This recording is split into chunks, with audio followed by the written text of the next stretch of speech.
코로나19에 묻힌 총선, 그래도 선거 시계는 계속 흐르고 있습니다. 여야가 공천을 마무리하고 있는데 민주당은 253개 지역구 후보 공천을 모두 끝냈고 통합당도 사실상 끝났습니다. 이른바 현역 물갈이 얼마나 이뤄졌을까요? 시스템 공천을 강조한 민주당은 28%고요. 통합당은 45%를 교체했습니다.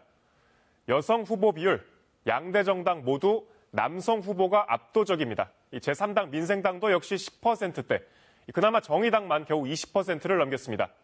너나 없이 강조했던 청년 공천, 더 초라합니다. 45살까지 청년이라는데도 민주당 7%, 통합당 11%에 그쳤습니다. 총선을 24일 앞둔 각 정당의 움직임 정리했습니다. 강나루 신지혜 기자입니다. 민주당의 공천, 친문계 약진이 눈에 띕니다. 홍영표, 전해철 의원 등이 단수 공천을 받았고 윤건영, 고민정 후보도 본선행이 확정됐습니다.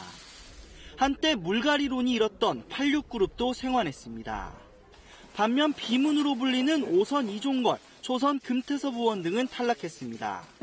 컷오프된 오재세, 민병두 의원과 문희상 의장의 장남 석균 씨는 무소속 출마를 선언했습니다.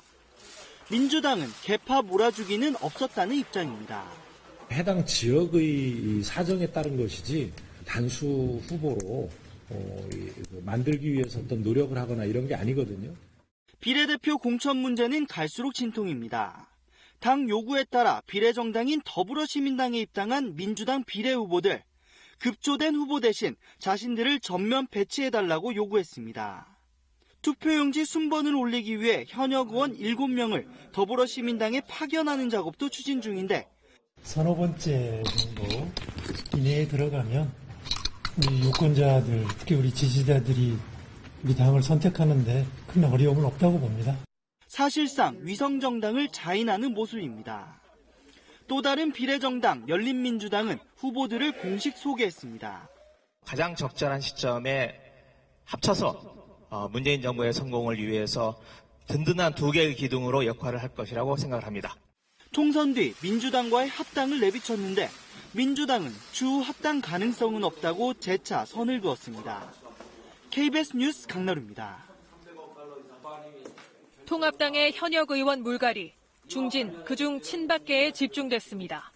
친박 핵심 김재원 의원은 험지 경선 후 탈락, 이주영, 윤상현 의원은 공천 탈락, 원유철, 정갑윤, 유기준 의원은 불출마했습니다. 무개념 공천을 넘어서서 한마디로 자해 공천입니다. 전국 어느 권역에서도 찾아볼 수 없는 불이익을 당했습니다. 반면 이해훈, 하태경, 유이동, 지상욱 의원 등 유승민계는 약진했습니다. 그만큼 무소속 출마 변수 커졌습니다. 곽대훈, 권성동, 윤상현, 정태옥, 이현재 의원과 김태호, 홍준표 전 경남지사가 무소속 출마를 선언했습니다. 비례대표 공천을 둘러싼 미래한국당과의 갈등은 봉합되는 모습입니다. 황교안 대표의 공천 개입을 폭로했던 한선교 전 대표가 돌연 황 대표에게 변함없는 존경을 보낸다며 백기투항한 겁니다. 기존 후보안이 대폭 수정될 걸로 보이는데 갈등도 잠복돼 있습니다. 정권에서 좀 밀려난 후보들의 반발이 있을 수 있는데 당사자들이랑 논의 같은 게 되고 있나요? 그것까지는 아니겠습니다. 지금 확정된 게 아닙니다.